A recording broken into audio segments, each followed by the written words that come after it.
Welcome to a belated Clyde FC podcast live from New Douglas Park, as we are now just 2 hours away from kick-off here as we look to get that much long-awaited victory today against Airdrieonians. Joining me today is, I'm delighted to say, the birthday boy, Graham Murray. Graham, happy birthday and thank you for joining me.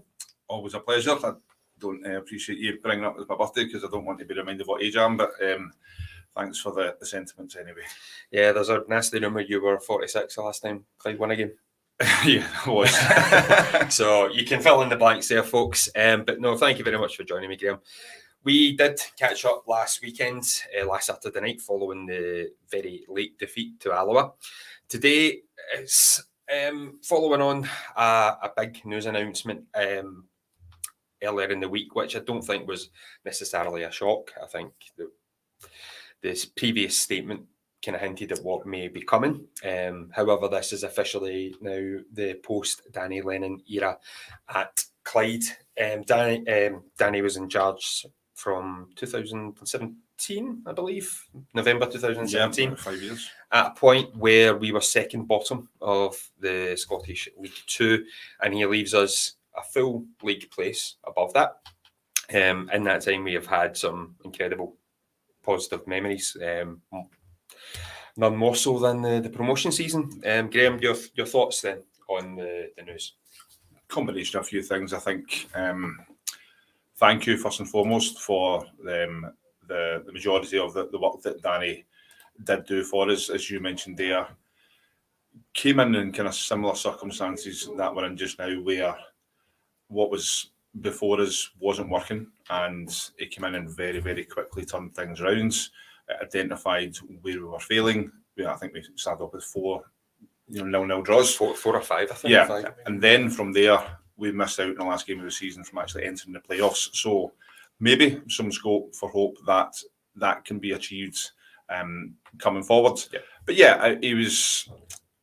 I think there is sadness there with it. Okay, I think more so than any managerial departure that we've had, and certainly, from the excuse me, the 45 odd years that I've been supporting Clyde, there was some that had to go and left with, it wasn't the best of relationships, with the fans, but that certainly hasn't been the case with Danny. I think every Clyde fan to a man was desperate for it to turn around, but it just got to a stage where it was evident that for whatever reason it wasn't going to turn around. But he certainly gave us a lot of good times, got us out of that dreaded bottom league, and we've also had some good times in Division 1 since then as well.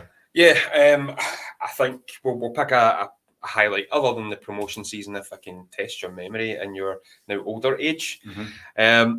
For myself, the only downside was not being there, but I think it would be wrong of me not to mention the 1-0 victory over Partick Thistle in the COVID era. Yeah. It was just a wonderful moment for the club. It'd been a while since we had beaten our dear rivals, Mm-hmm. and Danny delivered that. What about for yourself then? I think there is quite a few that spring to mind. I think our first season in the league, we played Stranraer at Broadwood, and what was it, 6-2? 6-1. 6-1. We don't beat teams 6-1 that often, so having that kind of resounding scoreline in our favour we were moving forwards, and we've seen some really good players at the club throughout Danny's tenure. We've seen some really good individual players, some really good teams.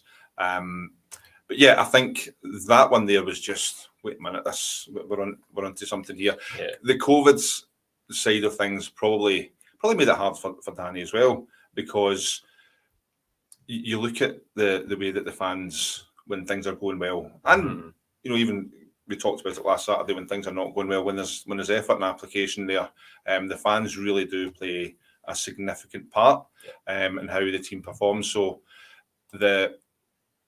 it's hard to kind of judge how the COVID seasons went in terms of how we were progressing as a team. But what is undeniable is that we didn't go down the way. We didn't lose our league status, and possibly the the East Fife game, where the rearranged East Fife game, where we had to win to stay up after all the controversy of the first game. Yeah.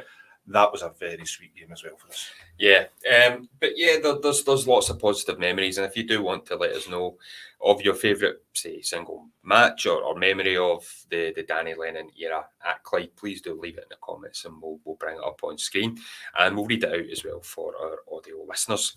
Now, it's challenging enough at the best of times when you are now 10 in a row losses on the board, Graham.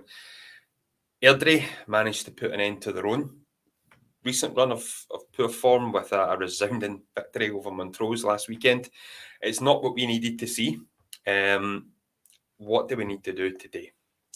I think we alluded to it last week again. If we can defend from the front, similar to how we did for the majority of the game last week, but not gift any goals away. If we can keep things tight at the back, we will be looking at, hopefully, I know you mentioned that long elusive win, but I would take a point today, just on the run that we're on. Yeah. But there was signs there last week. There was positivity in the performance, but we just cannot, if we gift Airdrie goals, it could be a long afternoon. So we can't gift anything away today. And if we do that, we've shown, even against Airdrie this season on their own patch, that we can compete with them, and we can compete with most teams in the league. Yeah, you had to bring up the last match, but we probably should look back at it for a point of reference. The game at the Pennycar Stadium was 5-0. But dare I say, for the majority of that game, I don't think many saw that end result coming. However, for the last 20 to 25 minutes, when we defended such as we did, you're going to concede. Yeah, and we didn't defend. That's the main issue. That was one of the problems, was that, but also the fact that the heads went down. That's inexcusable for any professional player, and that would have possibly shown that there was some problems there with how the team were performing. But again, a very, very even first half. And Mo inadvertently puts a cracking through pass through to the Airdrie player, and is 1-0 at half time. But there's nothing in the game. They were quite content to sit on that and keep that 1-0. And we hit the post in the second half, or just skimmed by the post. But we were absolutely looking to get back into the game. We had a couple of chances, and then one hopeful punt over the back. And it's a goal that we really shouldn't be losing, and then we chuck it. That's what happens. We chucked it from my point of view, and we let in 3 really bad goals after that as well. So they get the confidence from that, and it wasn't at a time where they were lacking confidence. Mm-hmm. So we could be looking at a similar game today, but hopefully some luck might come our way.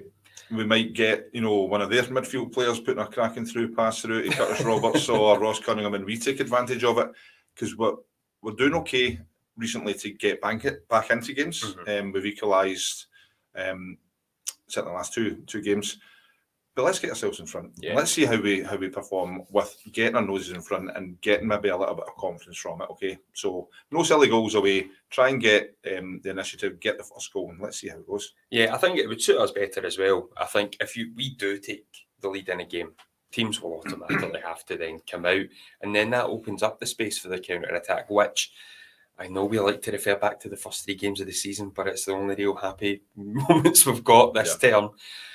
We were so good on the counter-attack, and there's been small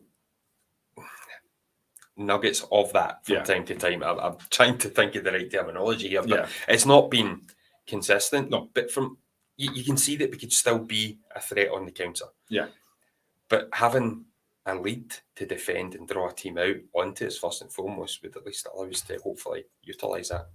Yeah, and I think that comes.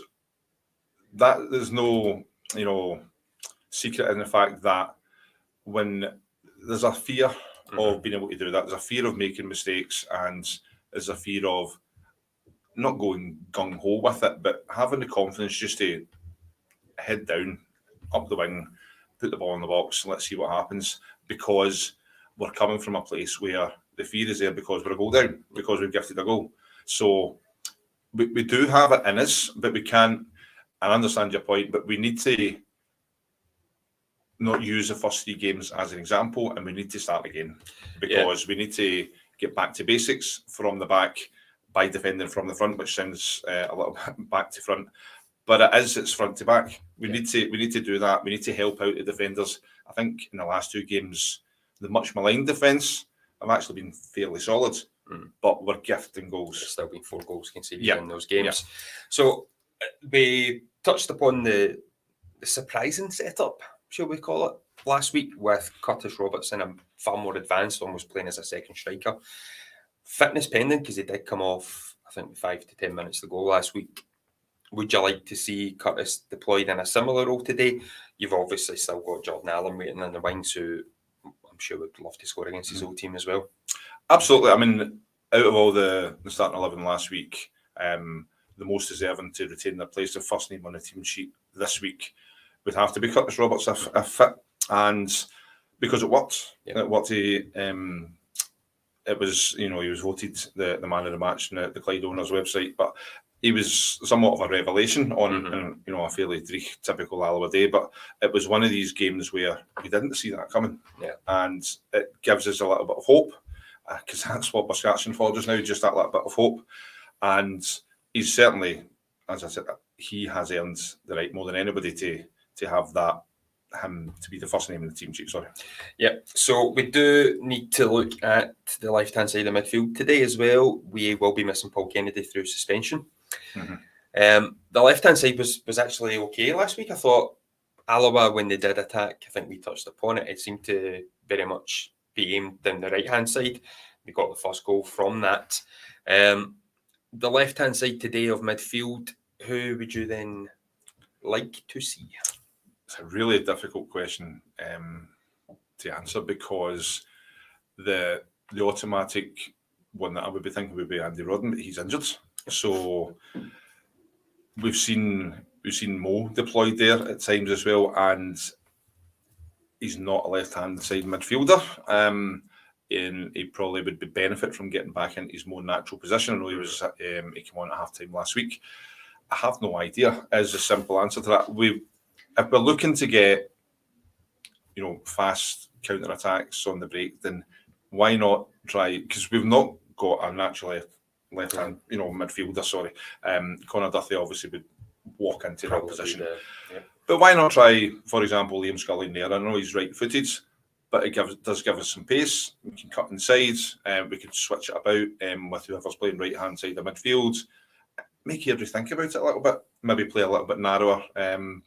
But ideas is a balance. It's a problem. It is a problem. Yeah, it's far from ideal when you're looking to change this run of horrific results. Elsewhere in the team, are you happy enough with the back 4? I think, the first goal we can see last week was definitely preventable. I think there's a couple of errors and mistakes in the build-up to the goal. Alloa do get quite lucky with a very heavy deflection.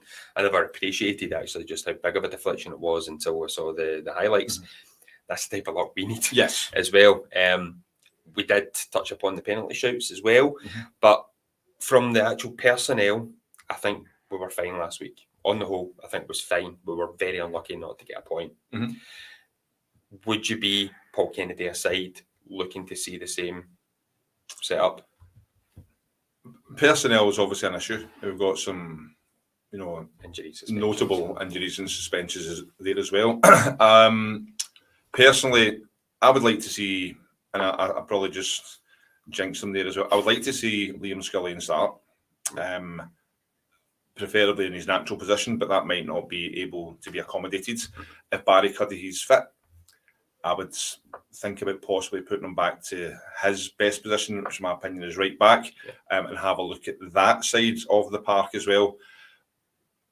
But again, it's one of these things where if there was any criticism previously there was too much changing. Some of it enforced with suspensions, some of it maybe not as necessary.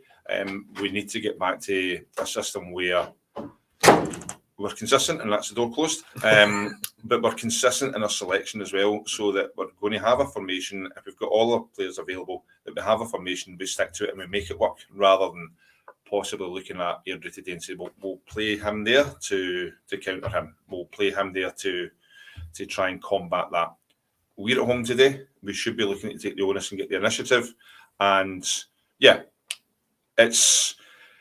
we could change, quite a lot of players as well, but we do need to start getting that consistency of selection so that the players can grow from that, get some confidence, and figure out week to week what their game is so that they can employ it.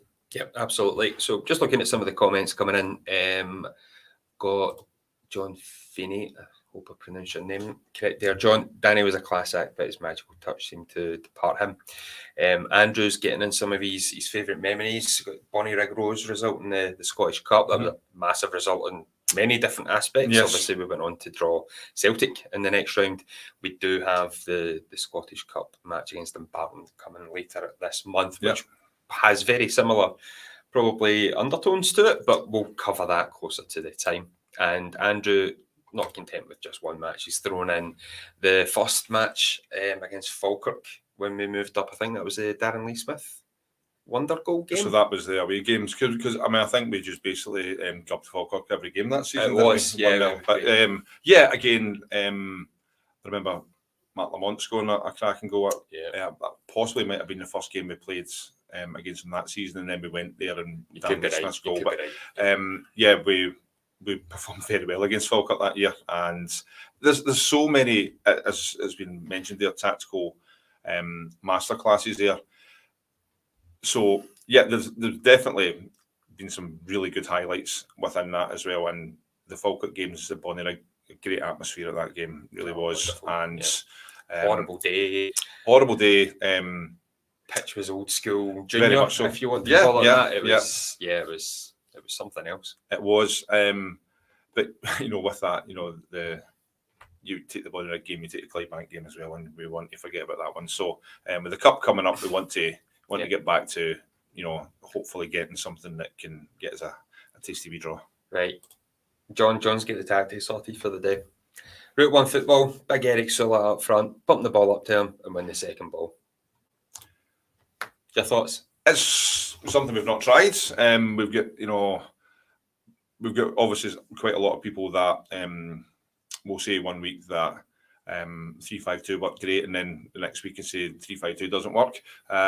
It's not. I like Big Sulla, and I would like to see him more involved as well.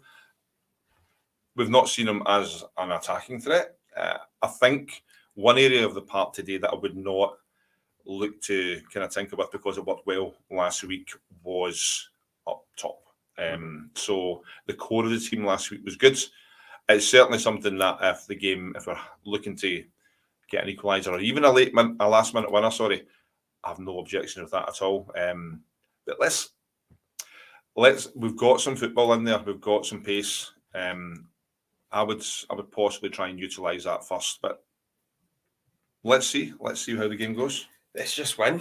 Yes. First and foremost, I don't think anybody of a Clyde persuasion truly cares about the performance at this stage.